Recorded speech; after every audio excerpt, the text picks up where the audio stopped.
Break पे जाने से पहले हम बात कर रहे थे भारत वेनेजुएला संबंधों की और इसी पर करेंगे अब आज चर्चा भी, जिससे जुड़ा है हमारा आज का विशेष जो कहता है भारत वेनेजुएला साझेदारी के नए आयाम।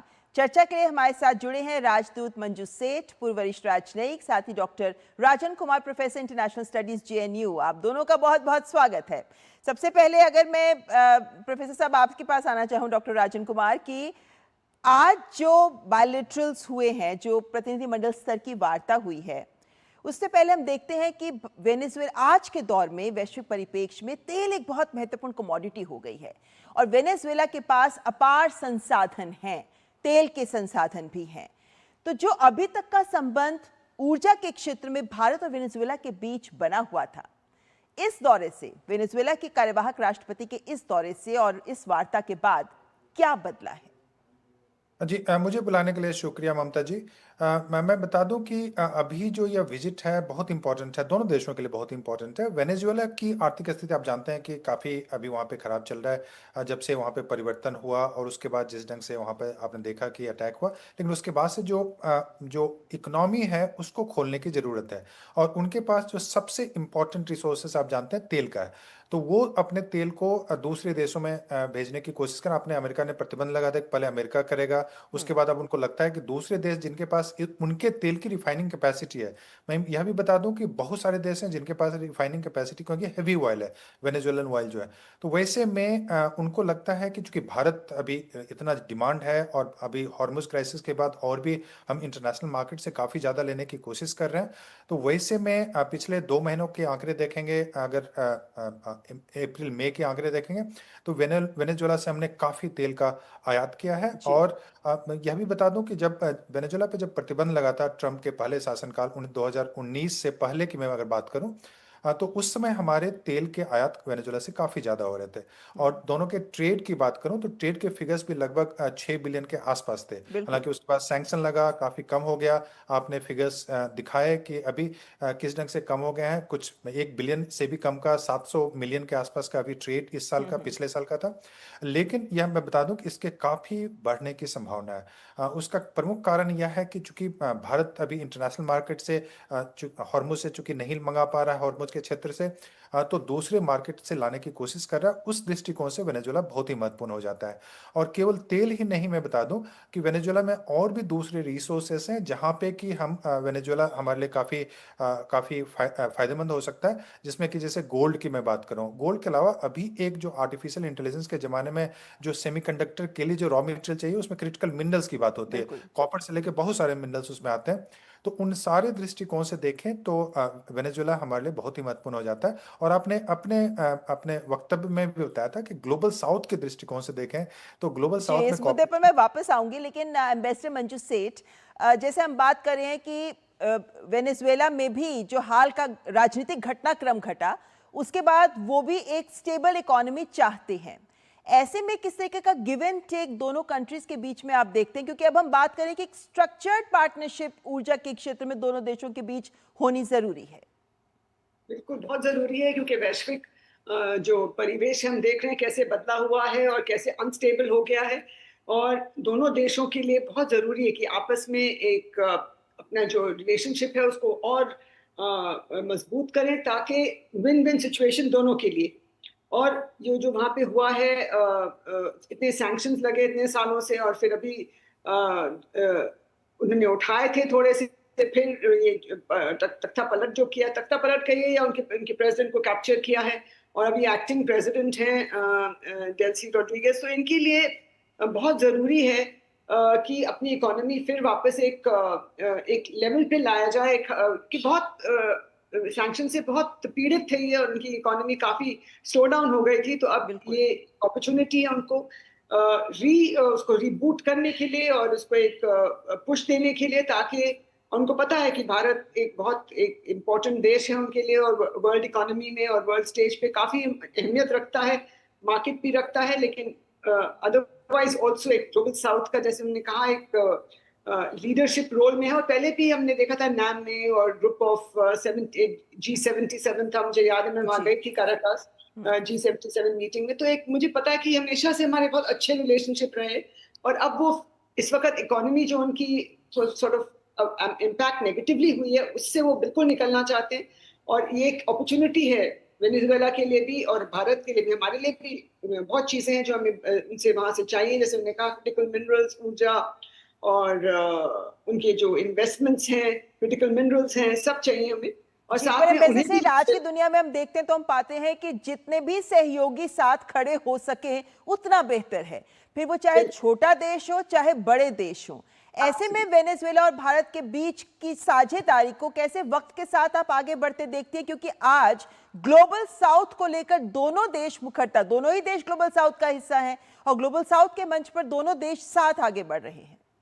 बिल्कुल साथ बढ़ रहे हैं और साथ में बढ़ना भी चाहिए, क्योंकि वो देख रहे हैं, क्योंकि जो एक सुपर पावर जो थी, जो अमेरिका ने अपना जो पोजीशन का एक कहना चाहिए एक उसका एडवांटेज लिया है और सब लोगों को एक सारी दुनिया को एक इतना प्रेशर डाल के और इतने टैरिफ्स लगा के और क्या क्या करके, और फिर ये वॉर जो चल रही है, स्ट्रेट ऑफ हॉर्मुज को क्लोज हो गया, बंद हो गया, तो सब चीजें डिस्टरप्ट हो गई हैं।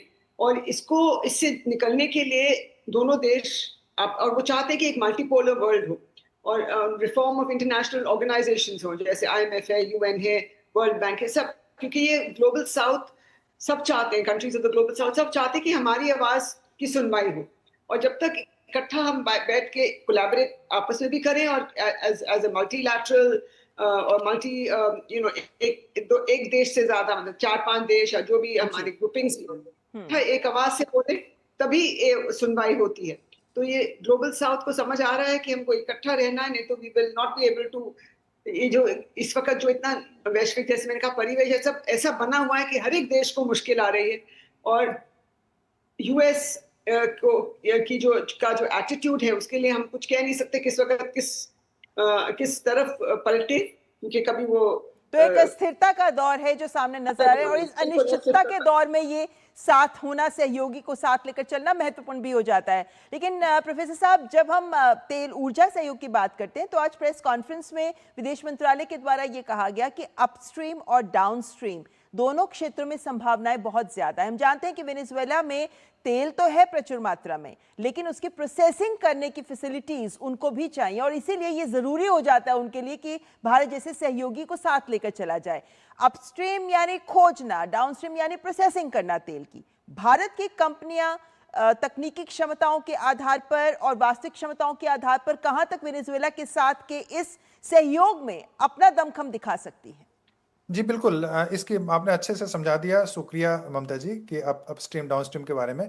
तो एक वेनेजुएलन ऑयल जो है, जैसा कि मैंने पहले बताया कि काफ़ी हेवी ऑयल है और वो डायरेक्टली एक्सपोर्ट दूसरे देशों में इसलिए नहीं कर सकते क्योंकि चीन के पास है, अमेरिका के पास है, भारत के पास है और कुछ देशों के पास उस ढंग की टेक्नोलॉजी है। हमारा जो रिलायंस और दूसरे जो यहाँ पे रिफाइनरीज हैं, उनके पास ये सारी कैपेसिटीज़ हैं।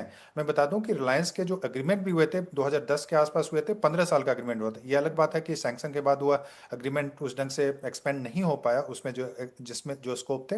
लेकिन हमारे पास वो रिफाइनिंग कैपेसिटी है और उस रिफाइनिंग कैपेसिटी के कारण हम वहाँ से जो क्रूड ऑयल है उसको वेनेजुएला भेज सकता है और फिर हम उसको री एक्सपोर्ट भी कर सकते हैं यूरोप के देशों में या फिर साउथ ईस्ट एशिया के देशों में, वैसे देशों में जहाँ पे कि इस ढंग की रिफाइनिंग कैपेसिटी नहीं है। तो आपने देखा कि उनकी जो यात्रा भी हो रही है, जामनगर यात्रा हो रही है, फिर मुंबई हो रही है, यानी कि कोस्टल जो एरियाज हैं वहाँ पे जहाँ पे इंपोर्ट की जहाँ पे इंपोर्ट किए जाने की हमारी संभावनाएं हैं।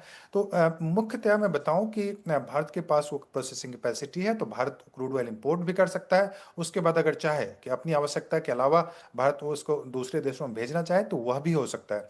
ऐसा हमने पहले भी किया। मैं बताऊं कि रूस के से जो हम आयात कर रहे थे कुछ दिन पहले, तो रूस से हमने काफ़ी आयात किया, वहाँ पे प्रोसेस किया तेल को और फिर हमने एक्सपोर्ट भी किया। हालांकि उसके बाद कुछ यूरोपीय देश नाराज भी हो गए थे, उनका कहना था कि आप रूस के तेल को हम भारत के माध्यम से ले रहे हैं। तो कहने का तात्पर्य यह है कि हमारे पास वो प्रोसेसिंग कैपेसिटीज़ है और वेनेजुएला यही चाहता है कि वेनेजुएला ऐसे देश के पास जाए जिसके पास तो एक तो अथाह हमारे इंपोर्ट करने की हमारी क्षमता है और हमें ज़रूरत भी है, और उसके बाद अगर चाहे वेनेजुएला चाहे तो भारत के माध्यम से दूसरे देशों में भी एक्सपोर्ट कर सकता है, वह भी कैपेसिटी है। इससे वेनेजुएला का भी फायदा होगा और भारत को भी फायदा होगा।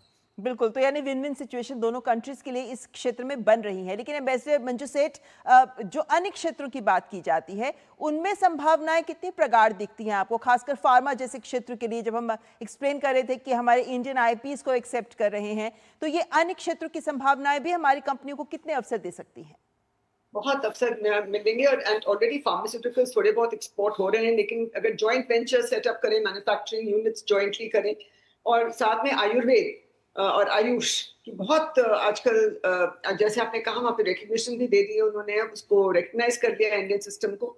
और ये फार्माकोपिया जो रिकग्निशन है ये बहुत इंपॉर्टेंट है। यूरोप के देशों में भी बहुत दिनों से मैं देख रही हूँ कि चल रही थी इसकी चर्चा, वहाँ भी शायद हो गई है अभी recognition, I am not sure, but ये वेनेजुएला में जो हो गई है इससे बहुत हमारे जो ट्रेडिशनल मेडिसिन है कि उसको एक बढ़ावा मिलेगा और वहाँ पे लोग समझ रहे हैं और वो चाहते हैं कि हमें ऑल्टरनेटिव ट्रीटमेंट मिले। सिर्फ क्योंकि जो इसकी लिमिटेशंस हैं जो एलोपैथिक मेडिसिन की, वो सब समझने लग गए हैं और इसलिए योगा को भी अडॉप्ट कर रहे हैं और इसको भी अडॉप्ट कर रहे हैं, आयुर्वेद मेडिसिन को भी बहुत अडॉप्ट कर रहे हैं। बहुत उसको हम देख रहे हैं कि बहुत पॉपुलैरिटी धीरे धीरे बढ़ती जा रही है और इसके लिए बहुत स्कोप है कि हमारी कंपनीज, और जैसे आपने कहा आयुष का एक इंफॉर्मेशन सेंटर भी है प्रमोट करने के लिए, और इससे और संभावना बढ़ती है हमारी कंपनीज का भी वहां जाके चाहे मैन्युफैक्चरिंग यूनिट करें चाहे एक्सपोर्ट करें, और दूसरी फार्मा कंपनीज को भी जो दूसरे नॉन ट्रेडिशनल फार्मास्यूटिकल कंपनीज है उनके लिए भी बहुत